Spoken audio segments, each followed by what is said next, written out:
welcome to our public policy forum titled Spain's Sun Tax, Lesson from a Cloudy Policy.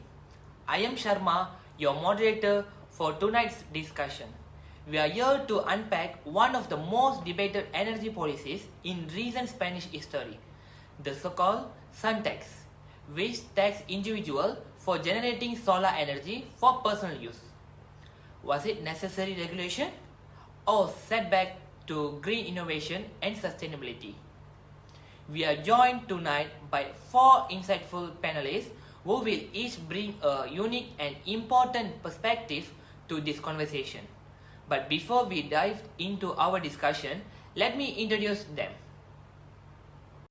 First, we have Ms. Teha, a representative from the Ministry of Energy. She was directly involved when the 2015 Royal Decree, known as the Sun Tax, was introduced. Tonight, she will help us understand the government's rationale behind the policy.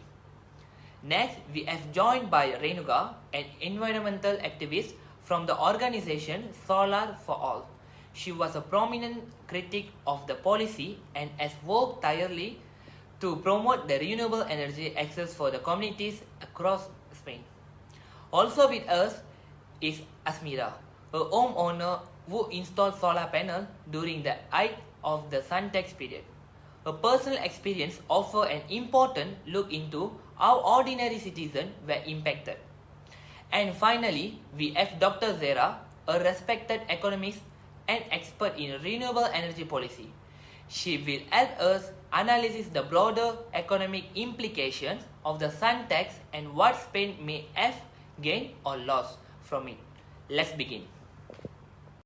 Ms. Teha, you work with the Ministry of Energy when this policy was introduced.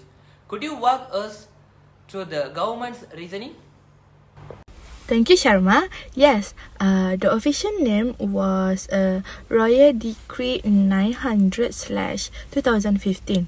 So, our goal was to ensure that all energy users contribute fairly to maintaining the national grid.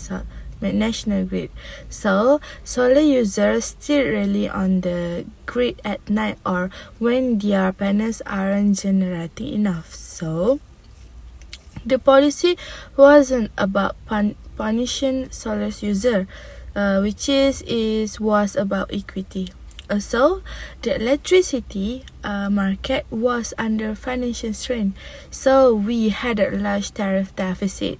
Without some regulation, we risk further imbalance. Thank you, Ms. Teha. Now let's hear from RENUGA, who opposed the policy from the day one as an environmental advocate. RENUGA, what's your take? Frankly, the decree was a huge step backward. Spain has more sunlight than almost any other European country. It should have been a solar powerhouse, but the policy discouraged homeowners, especially lower-income ones, from installing the panels. It wasn't just about the grid maintenance. The policy protected the interests of big utility companies. It made it practically illegal to go off-grid unless you pay the fees and went through a bureaucratic hoop. It is still a grassroots effort toward the sustainable energy. Thank you, RENUGA. Now let's turn to ASMIRA, who personally installed solar panel in 2016. What was your experience under the sun tax? It was frustrating. I thought I was doing something smart and environmentally responsible.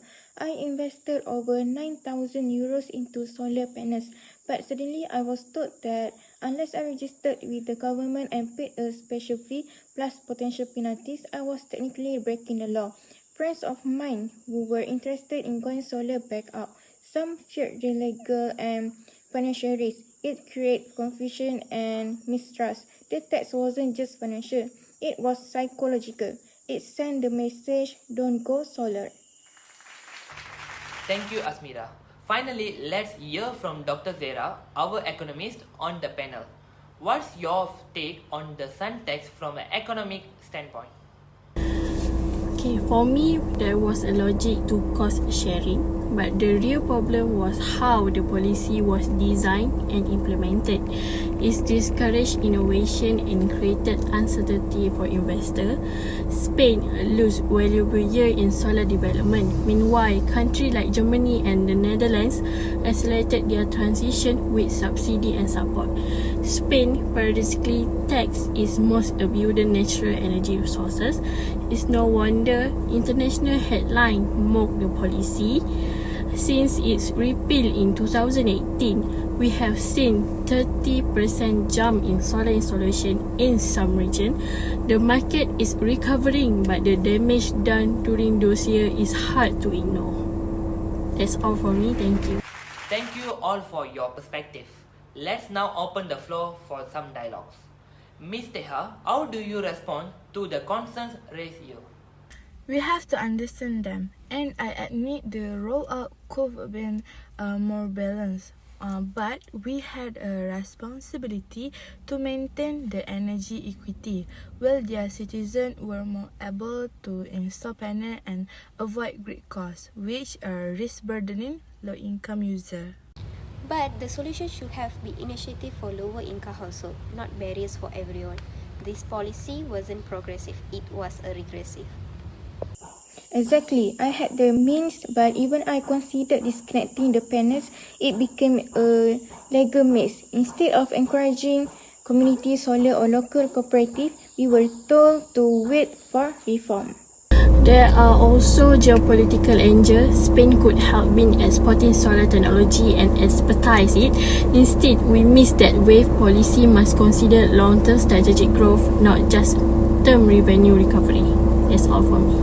Those are fair critics. The new energy law passed in 2018 corrected many of these issues. So we now have a net metering and streamlined regulation. Lesson we are learning. Thank you everyone. What we have heard today makes one thing clear. A single policy can shape a nation's energy future for better or worse. Spain's sun tax may now be history, but it serves as a powerful case study in energy justice, innovation policy, and the balance between environmental responsibility and economic equity. To our audience, the future of solar energy is once again bright. With smarter law and wider public support, Spain may yet reclaim its place at the forefront of Europe's green revolution. Thank you for joining us. Have a great day. It's been reported that some energy companies are under fire for introducing a sneaky sun tax, which essentially charges consumers for sending excess power from their solar panels back into the grid. The companies hope the tariff will encourage households to store their own power. But who can afford to also have a storage battery these days? They can cost between $9,000 and $20,000. Sam, they also do you have don't that kind of last. cash floating around? This is so genuinely outrageous. Like, it just makes my blood boil. All these people have done the right thing, but for climate reasons or cost of living reasons or whatever. They've done the right thing. They've signed up. They've put solar panels on their roof, thinking that they were going to get a feed-in tariff at whatever it is, X at the time, knowing that, okay, it might fluctuate a bit, but, there's a bit of range.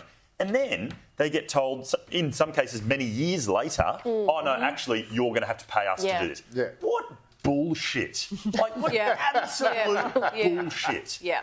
I'm sorry, it just gets me so angry, this one. Joe, I mean, energy companies acting unethically. Who would have thought? Sam, that's right. Sam's already used up our swearing quota.